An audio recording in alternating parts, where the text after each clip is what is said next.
Et les amis, je viens de lire un texte d'un monsieur qui s'appelle Mustapha Daleb et j'ai trouvé tellement beau que j'ai voulu vous le partager. En fait, au lieu de le copier-coller sur ma page, je vais le lire.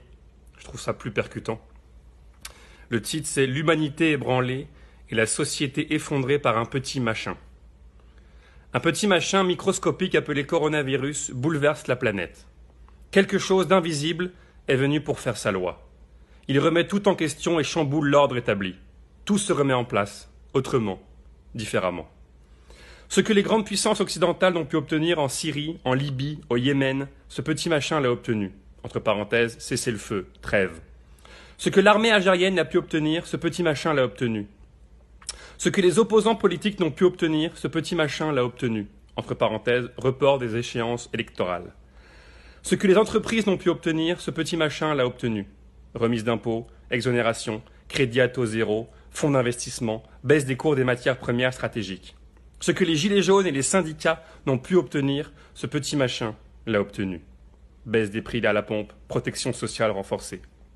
Soudain, on observe dans le monde occidental le carburant a baissé, la pollution a baissé. Les gens ont commencé à avoir du temps, tellement le temps qu'ils ne savent pas quoi en faire. Les parents apprennent à connaître leurs enfants, les enfants apprennent à rester en famille. Le travail n'est plus une priorité. Les voyages et les loisirs n'ont plus la norme d'une vie réussie. Soudain, en silence, nous nous retournons en nous-mêmes et comprenons la valeur des mots solidarité et vulnérabilité. Soudain, nous réalisons que nous sommes tous embarqués dans le même bateau, riches et pauvres.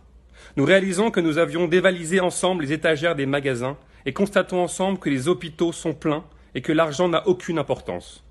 Que nous avons tous la même identité humaine face au coronavirus. Nous réalisons que dans les garages, les voitures haut de gamme sont arrêtées juste parce que personne ne peut sortir. Quelques jours seulement ont suffi à l'univers pour établir l'égalité sociale qui était impossible à imaginer. La peur a envahi tout le monde. Elle a changé de camp. Elle a quitté les pauvres pour aller habiter les riches et les puissants. Elle leur a rappelé leur humanité et leur a révélé leur humanisme. Puisse cela servir à réaliser la vulnérabilité des êtres humains qui cherchent à aller habiter sur la planète Mars et qui se croient forts pour cloner des êtres humains pour espérer vivre éternellement.